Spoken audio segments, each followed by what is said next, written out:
आज हम इस वीडियो 7W में एक्सरसाइज 7.4 के क्वेश्चन 6 और क्वेश्चन 7 सॉल्व करेंगे।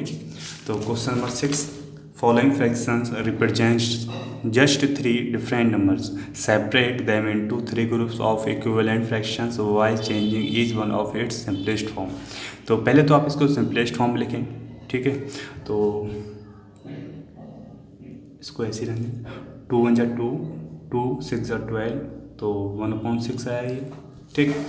इसी तरह से हम इसका पार्ट सेकंड सॉल्व करते हैं। 3 1 3, 3 5 15, तो 1/5, ठीक। अच्छा, इसको सॉल्व करेंगे। 4 2 4 8, 2 2 4, 2 5 10, तो 4/25, ठीक। उसके बाद 4 4 16, 4 2 8, 4 5 20, तो 4/25, क्लियर, ठीक। उसके बाद 10 1 10, 10 6 60, 1/6, ओके। उसके बाद क्या करेंगे हम इसमें, 15 1 15, 15 1 75, क्लियर। अच्छा, उसके बाद 12/60, तो 12 12 होता है, 12 5 60, 1/5, ठीक। 16 में 16, 16 6 96, तो 1/6, ठीक। उसके बाद 12/75 है, तो 12/75, ठीक। तो इसको भी हम 3 से करते हैं। 3 4 12, और 3 1 3, नहीं 3 2 6, और 3 5 15, 12 1 12, 12 6 कितना आएगा, 72, ठीक। 3 1 3, 3 6 कितना आएगा, 6 18, तो वैसा ही सब, ठीक है। और ये तो सॉल्व दिया है, ये तो सिंपल है, ठीक। अब आपने सॉल्व किया है, अब आपको बनाना है इसका इक्विवेलेंट ग्रुप बनाना है, इक्विवेलेंट ग्रुप बनाना है। तो इक्विवेलेंट फ्रैक्शंस में कौन कौन से हैं, देखो यहाँ लिख देते हैं हम, इक्विवेलेंट फ्रैक्शंस। फर्स्ट ग्रुप क्या है, फर्स्ट ग्रुप 1/5, ठीक। अच्छा, तो 1/5 में कौन से आते हैं, देखो देख लेते हैं इसको। एक तो 1/5, एक तो बी आता है, और बी के बाद कहाँ है 1/5, एक एफ आता है। उसके बाद क्या आता है कहीं पर, हाँ 1/5 जी भी है, और तो है नहीं, ठीक।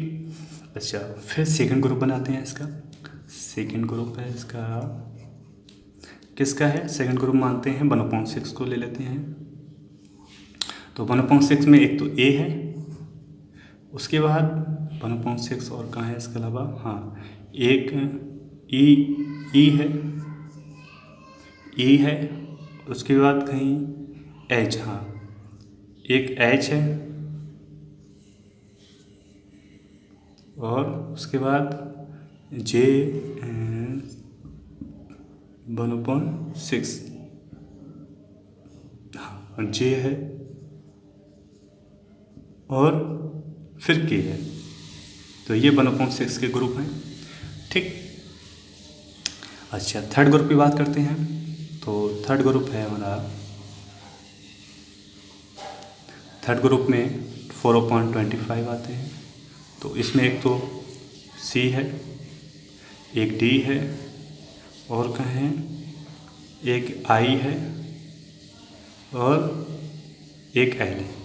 इसमें 4 पार्ट्स हैं, ठीक। ये इसके ग्रुप हैं, तो उस तरह से आपको सॉल्व करना है, ठीक। अच्छा, फिर उसके बाद हमने क्वेश्चन 6 सॉल्व किया। क्वेश्चन नंबर 7, तो क्वेश्चन नंबर 7 में आपको फाइंड द आंसर्स, आपको आंसर्स फाइंड करना है, and following right and indicate how you solve them. तुम इसे इसको कैसे सॉल्व कर सकते हो, ये आपको बताना है आपको यहाँ पर, ठीक है। तो इसका भी यहाँ पर एक्सप्लेन करना है इसको। तो 5/9, ये 5/9 दिया है, एंड 4/5, ठीक। तो सबसे पहले तो आप ये करें, देखें इसमें कि 5 और 4 इक्वल है नहीं है, 9 और 5 इक्वल है नहीं है, तो दोनों की डिनोमिनेटर और न्यूमरेटर सेम नहीं है। तो इस केस में हम पहले एलसीएम फाइंड करते हैं। ऐसे हम नहीं कह सकते कि इक्वल हैं या नहीं है, ठीक। पहले हम इसको एलसीएम फाइंड करें किसके, डिनोमिनेटर के। तो 9 एंड 5, ठीक है। 9 एंड 5 का एलसीएम कितना आएगा, अगर हम इसे लिखा लें तो कितना आएगा, 9 5 जा 45, सिंपल है। तो इसका एलसीएम 45 आएगा। तो 5/9 की मल्टीप्लाई करें, 45 लाने के लिए 9 में कितने मल्टीप्लाई करना पड़ेगी, 5 से, तो ऊपर नीचे 5 से हो गई 25 हो गया, और ये कितना हो गया 945, ओके। उसके बाद 4/5 लिया हमने, सेकंड फ्रैक्शन 4/5 है। तो 5 की मल्टीप्लाई कितने से करें कि 45 है, तो 5 का डबल 45 में 45 में 9 टाइम्स जाएगा, तो 9 से ऊपर नीचे मल्टीप्लाई, तो 36/45, क्लियर।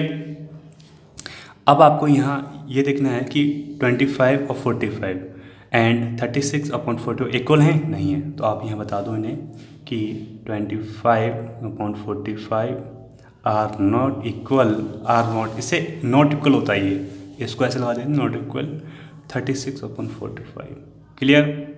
उसके बाद 25 किससे बना है, 5/9 से, और 36/45 4/5 से। तो क्लियर, ये नॉट इक्वल है, तो इसलिए इसको हम कह सकते हैं इस तरह से, देयरफॉर। तो इस तरह से आपको ये सॉल्व करना है। अच्छा, इसका फिर पार्ट नंबर बी है क्वेश्चन नंबर 7 का। तो 9/16 एंड 5/9। तो सबसे पहले तो आप 9 एंड 5 का एलसीएम निकालेंगे आप लोग। तो एलसीएम कितना आएगा इसका, 16 9 जा 40, 144, ये क्लियर है, ठीक है, आप सब जानते हैं। उसके बाद हम कोशिश करते हैं कि ये 16 है, इसकी मल्टीप्लाई या इसका टेबल जो है 144 में कितने टाइम्स आएगा, 9 टाइम्स आएगा। तो 9 से ऊपर नीचे मल्टीप्लाई, 9 9 जा 81 और 144, 509, तो इसमें 9 का टेबल 144 में 16 टाइम्स आएगा। तो 16 से ऊपर नीचे मल्टीप्लाई, क्या ये दोनों इक्वल हैं, नहीं है ना। तो कह सकते, आप यहाँ कह सकते हैं कि 81/144 आर नॉट इक्वल 80/144। तो सॉरी, अब इसको सही फॉर्म में लिखें तो देयरफॉर कितना आएगा ये 81। तो 81 किससे बना है, 9/16 से। नॉट इक्वल हैं किसके, 5/9 के। जब ये इक्वल नहीं है तो ये भी इक्वल नहीं होंगे ना, तो इक्विवेलेंट तो थे ना दोनों। तो फिर आपको क्वेश्चन नंबर 7 का सी और डी पार्ट होमवर्क में सॉल्व करना है, ठीक। तो अच्छे सॉल्व करना, थैंक यू, बाय।